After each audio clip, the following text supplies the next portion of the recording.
Hello, hello, hello. Good day po, magandang araw nating lahat. Kumusta po? Mga pagbati naman sa ating mga kababayan na ito na naman, another biktima ng bagyo.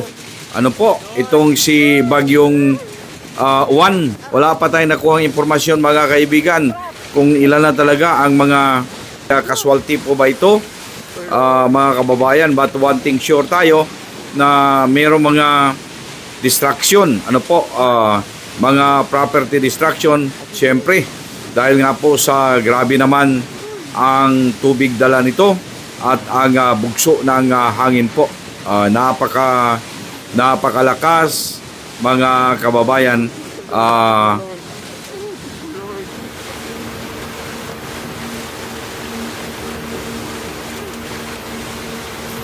Napakalakas po ng hangin ng dala nitong Bagyong Juan na ito. Ano po?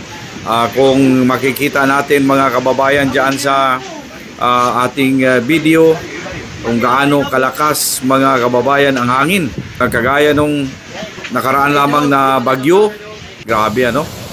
Talagang binabayo tayo mga kababayan ngayon ng mga matitinding bagyo. Yung mga dati-rati per record mga kaibigan, hindi ganito ka destructive ang bagyo kasi nga po noon na sa nakaraan mga kaibigan ay ang kalakasan lamang po ng hangin, maliban na lang doon sa mga Dasindong at kung ano pang mga bagyo, Yolanda, na medyo ano talaga, pero the past mga kapanahunan mga kababayan, the past mga bagyo, hindi natin naramdaman mga kaibigan ang ganitong uri ng mga distraction. Kaya po sabi ko, umiba na talaga ang takbo o ikot ng panahon sa mga panahong ito. Ano po? Talagang very destructive mga kababayan ang mga bagyo na pumapasok sa ating bansa. Grabe, tindi, ang tindi talaga. Hay nako. Before sa Cebu, meron pang nauna, tapos sumunod ang sa Cebu, si Tino. Ngayon, ito na naman mga kababayan, si Bagyong Juan. Ulitin ko po, hanggang sa masandaling ito mga kababayan, nitong pag-uusap natin dito, wala pa akong nakuha na mga complete details o datos. Walang bagyo na wala talagang nangyayari mga kababayan na, di ba po?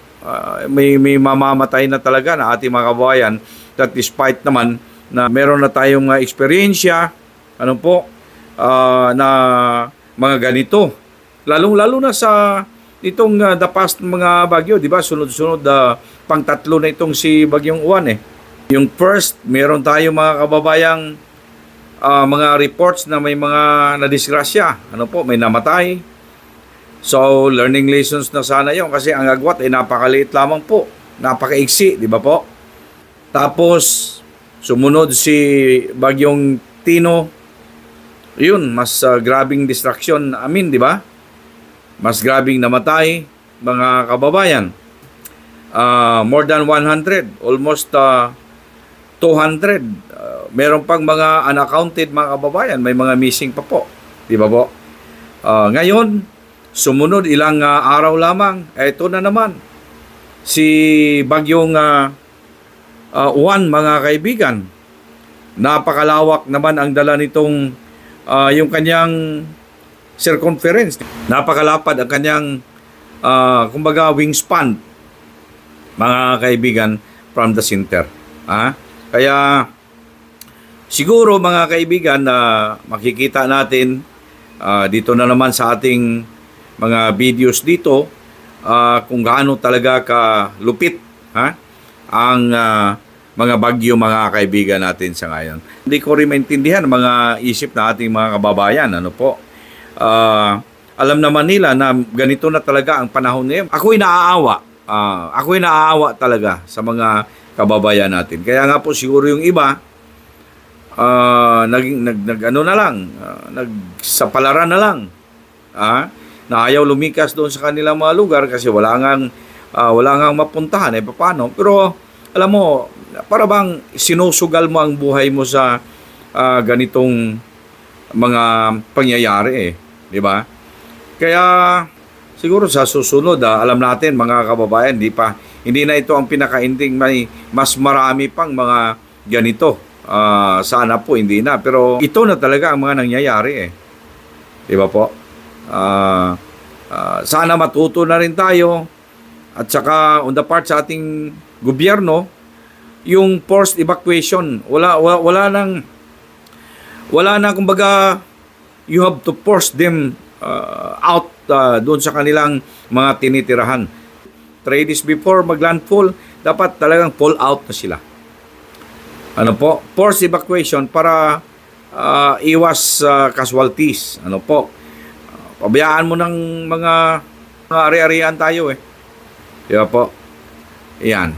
Again, kagaya ng nauna natin mga kababayan na episode, sinabi ko po, my heart belongs to you. At ako po'y nakikiramay. Alam natin mga kababayan, after humupa na itong bagyo, may mga naghahanap na ng kanilang mga mahal sa buhay, nawawala po. Di ba po?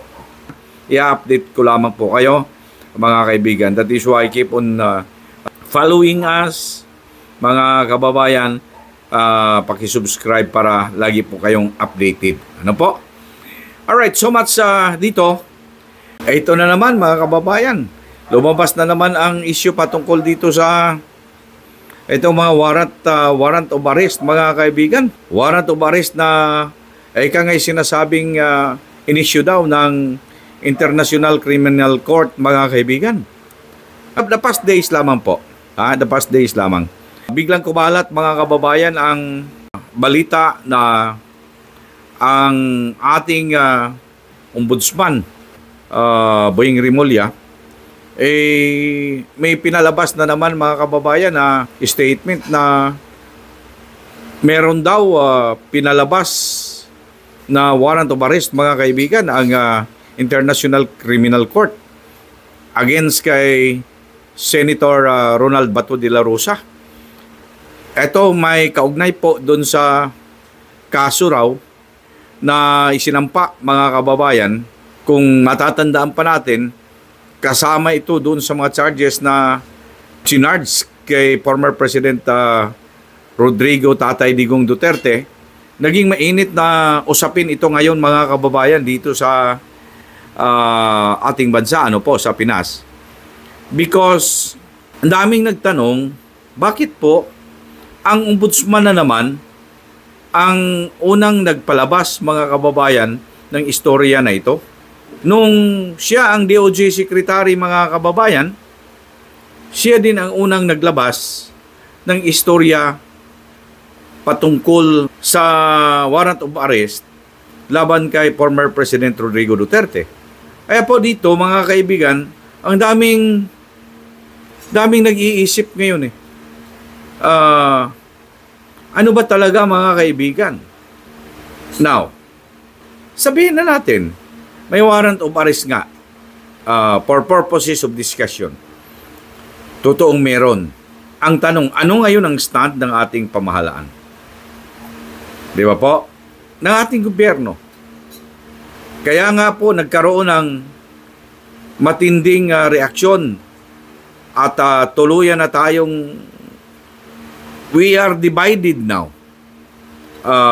Admittedly, we are divided now. Nagkabahin-bahin na po. Nagkahiwa-hiwalay. Nagkahiwa-hiwalay na tayo. We are not anymore united as one. Tayong mga Pilipino. Kaya nga po may mga strikes dito, protesta dito, pukpukan doon, diyan sa mga rally mga kababayan, because inumpisahan na po yung mismong ating gobyerno, somebody na nandiyan mga kababayan ay nag-uudyok ng ganitong uri na mga kaguluhan mga kababayan. Okay? Dito mga kababayan, whether it be totoo o hindi, kasi meron tayong mga nakuhang mga impormasyon mga kaibigan ngayon na wala daw confirmation na meron ngang warrant of arrest. The very latest one na nakuha natin mga kaibigan ay napag-alaman natin na wala po. There is no such thing as a warrant of arrest issued by International Criminal Court. Naku po, if ito ang totoo mga kaibigan na para bang lumalabas ngayon ang ating ombudsman maliban na sumausaw na, kasi hindi niya ito para maliwanag, para may kaliwanagan mga kababayan ng lahat, ang ombudsman ng mga kaibigan has no business of entertaining sa mga ganitong issue na, kasi nga po this is not an issue of a government employee or official, be it elected or a non-elected official of the government mga kababayan. Sa issue ng ganito, hindi kasali, walang papel dito ang ombudsman Ang papel lamang po ng ombudsman, lahat ng mga empleyado, opisyal, elected o hindi man, nasasampahan ng kaso, whether it be administratively or criminally, as far as sila mga empleyado, sa kanila yon. But minding sa mga cases patungkol sa any individual, para doon mga kaibigan natin sa International Criminal Court, I understand wala siyang business dito mga kababayan. But now, ating nalaman bakit po siya mga kababayan ang unang naglabas ng ganitong mga istorya. Di ba po? I think there is something wrong really mga kababayan. Tungkol dito sa issue whether or not may warrant of arrest issued by the ICC against Senator De La Rosa, mga kababayan natin. May isang retired Associate Justice ang naglabas ng kanyang opinion. Yan po ang ating talakayin sa ating next episode. For your comments, just write it down below. Huwag kalimutan mag-subscribe sa ating channel, Broadcasters Viewpoint. Paki-like, share, and follow naman. And don't forget to hit the bell button para lagi po tayong updated.